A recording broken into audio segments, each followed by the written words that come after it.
In for our kicker with Kenny. Hello. Hi, What Kenny. Up? How are you? Hi, Great. you were at Rocco's Congratulations, all though. morning. That's so cool. Thank you. Well done, Todd, Manny, Chris. Thank you. That well was done. Well really done. sweet. Rocco says hi, by the way. We love Chris says hi. Rocco. Thank we you. love him. We Appreciate love it, him. man. We love him. Listen. You know what else we love? Listen. The Cleveland Cavaliers held a hype video contest with local schools. The winner, Samuel Bissell Elementary School in Twinsburg. Here's what they came up with. Let's kick it.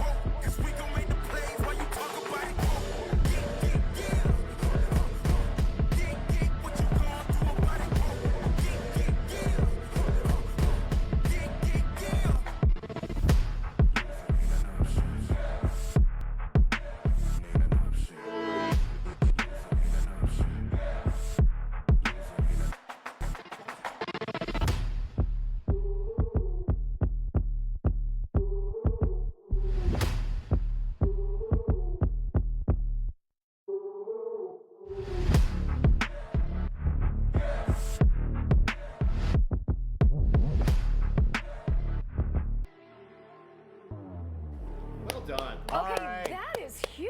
A That's plus awesome. for production value. Yeah. Oh my Yes. God, and content creativity. Well done, kids and teachers. Tip off between the Cavs and awesome. the Pistons set for 7 p.m. on Amazon Prime. The series shift back to Cleveland, thank goodness, on Saturday for Game 3 at 3 p.m. because it is postseason. Nice. All right. Can you believe it? Opening day, Cedar Point. Oh, Wow. wait, tomorrow Tomorrow. you'll be at Cedar Point? Yes, Cedar Point. So Rocco was kind of an amusement park in itself, but so now I'm That going is true. going to Cedar Point tomorrow. So, gosh, summer is begun. Oh, Yeah. officially, yes. Yeah. All right, well, great. way to go, guards. Yes. Good luck, Cavs. Yes. And that video was amazing. That Those was done. kids Well and done. teachers and staff, that was special. Well done. Have an awesome day. New Day Cleveland is up next. I will see you at noon. We love you. Postseason. Go Cavs. Good luck, Cavs.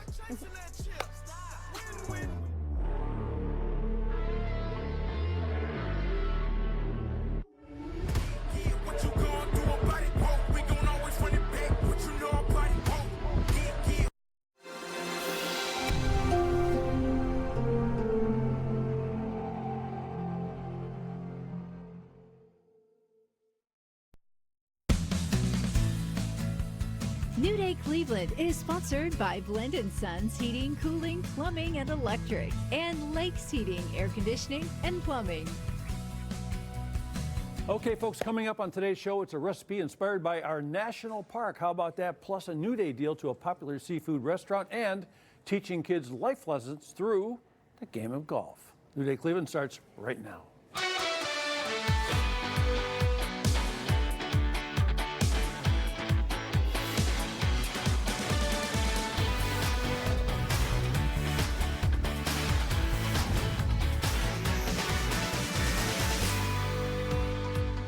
Welcome to New Day Cleveland, everyone. I appreciate you so much for joining us on this fabulous Thursday. We're kicking off with some delicious food. We're furthering our love of the national parks through food, right? Through wonderful, delicious, healthy food. It is a new cookbook that's featuring recipes inspired by all 63 parks around the country. So here to show us the local connection is author and recipe creator Melissa Niffick. I am so happy to have you here. You're from Thank Northeast you. Ohio. I am And so happy to be here. We brought the local angle to this. This is so great. Thank you for coming Thank back you in. so much. Your parents are here. It's so great to I see know. them.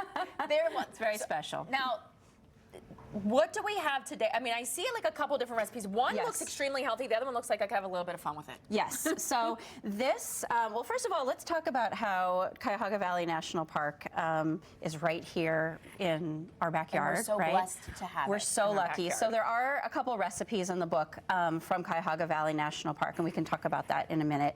But I wanted to show you a nice breakfast item here, although this could also be a snack.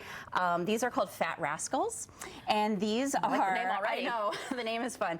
They're inspired by Theodore Roosevelt, a park was named after him. He's known as the conservationist president. And he loved to eat. And his wife, Edith, made these fat rascals for him. So they're like little biscuits. How fun, the history lesson. So in the book, we're learning that little bit of history lesson behind the recipes too? Yes, there's each recipe, so there's 100 recipes in the book. There's at least one for every national park. Some have two. And there's a little intro, you know, just about why this recipe means something to the park. And this, again, this recipe here is inspired by Roosevelt, who really helped, you know, create the lands for a lot of the parks that we have today. Well, I love that he was a foodie. I didn't realize that, so this is Same. good. Okay, so what goes into these? So the first thing that you'll do, and we'll just kind of walk through it a little bit, but you have some flour and salt in here, and then you add a few tablespoons of sugar, some baking powder, and then you just whisk that together. And then the next thing that you're gonna do, and I'm not gonna do the full experience here, but I'm gonna show you. There is a lot of She doesn't butter want to break that her goes in arm this. today to have to mix everything, and I get it. Trust me, when I try to do it. This is a stick and a half of butter. Okay. So that's why these are Do you extra have a flaky and preference delicious. of butter that you like to use? I like more of like a European type butter that has like a higher butter fat because it just makes them flakier and just really rich. I get it. So what you do is you use your hands for this recipe, and you're gonna break them up into like pieces like the size of peas, right? Okay. So that will happen, and then you add in the soaked raisins or currants.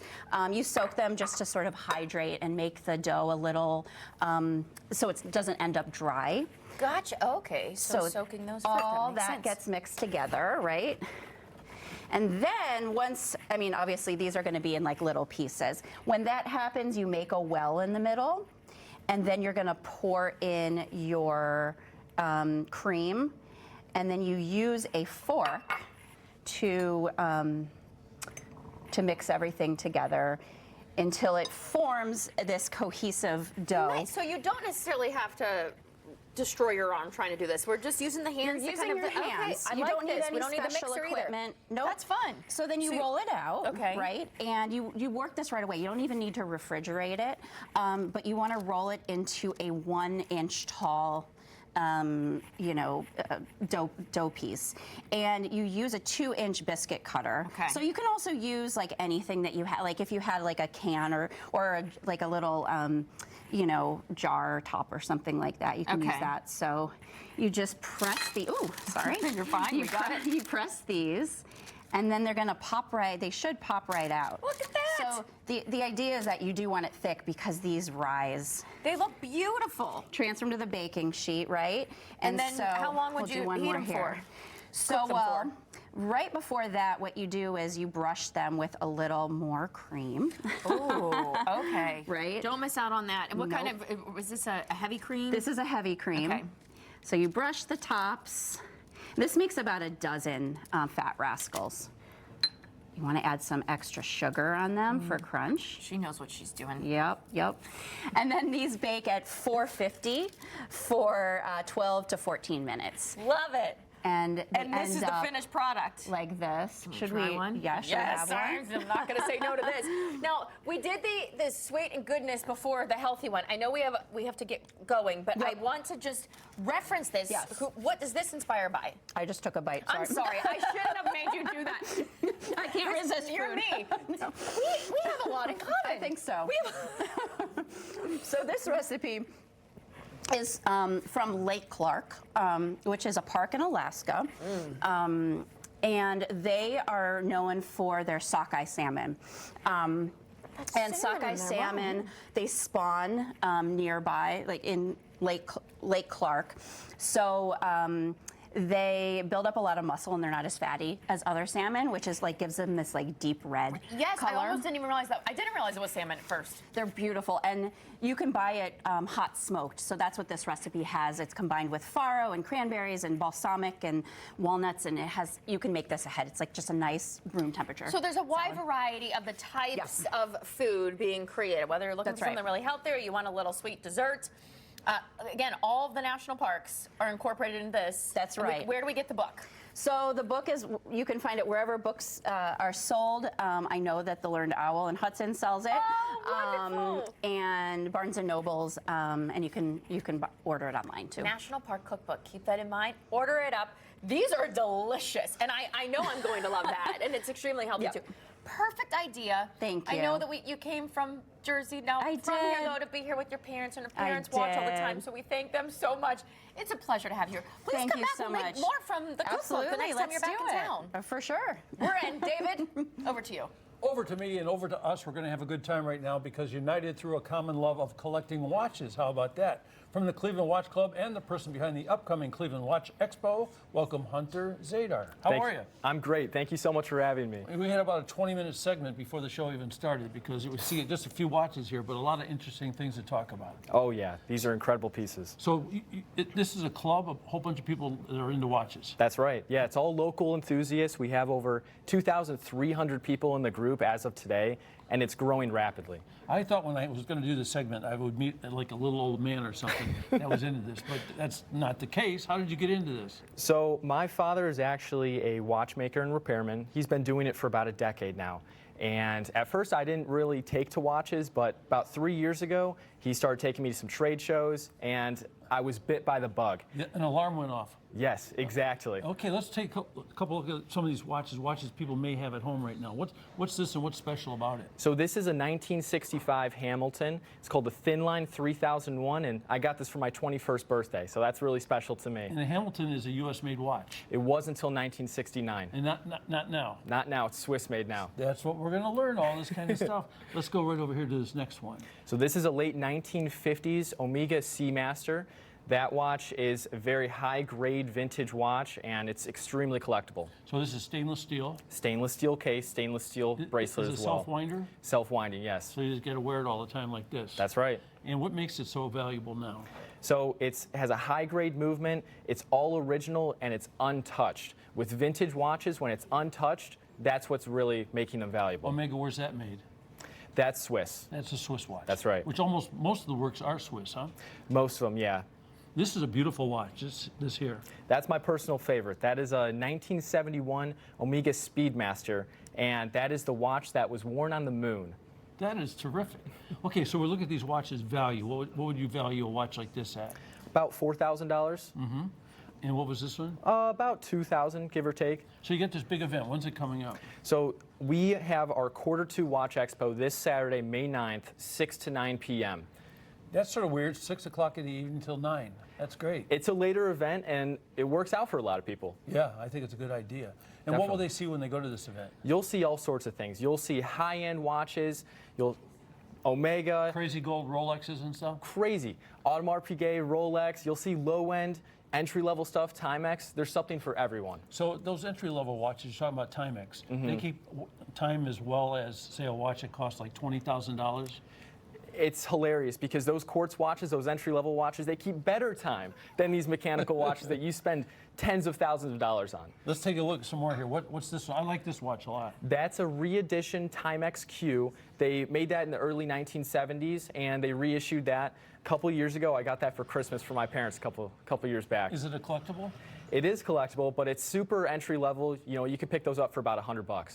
That's a nice thing. Oh, yeah. Yeah, let's go down here, this little one. That's an original 1964 Bulova Accutron Space View, and that is all original, recently serviced. I gave that to my father for his birthday, and that's actually his birth year watch, so it's super special to him. That is great. What's the value of something like that? That one, in untouched condition, around $1,200 to $1,500. So this is the whole watch thing. It's like, you know, you talk about people that get the Rolexes and all the high-end watches, and they're spending $8,000, $9,000, $10,000. You don't have to be in that world to really enjoy this hobby. Exactly right. Exactly. What's this one? So that is a Squale. They specialize Squale? in Squale. Yes. What is it? Italian? It's actually Swiss. Swiss. They specialize in dive watches. They have amazing heritage. They have been making dive watches since, I believe, the mid-60s. So this has a crown that probably screws down pretty tight, so you can go underneath. Screw down crown. The bezel clicks around and turns. It also is a GMT, which means it tracks another time zone. So if you have a family member in another time zone or something, you could track what time of the day it is over there. So what does GMT mean? Green. Oh, green medium time. Yes, green medium time. Yeah, like yes. from Greenwich, yeah. How about that? So this is a blast. So this is like carrying case? This Just a little, yeah, just a little watch holder I have. Okay, so we have a few seconds left here. Tell us once again, where's the event? What does it cost to go to, and what should people expect? Admission is totally free. It is hosted at the Woodside Event Center at St. Michael's in Broadview Heights. Address is 5025 East Mill Road, and you'll see everything there from Rolex, Patek to Timex, anything. Will your dad be there? My dad will be there. He's a watchmaker, you said. He is. Yeah. How about you? Do you have any skills in that department? Very little. Yeah, just keep collecting them. I'm just a collector, that's right. Hey, it's great to have you on New Day Cleveland. Thank you very much. Yeah, thank you very much. Hey, still to come, a whole lot more, folks. How about extra help making pancakes? So we're going to head to a local diner to see why it's been a local favorite for years.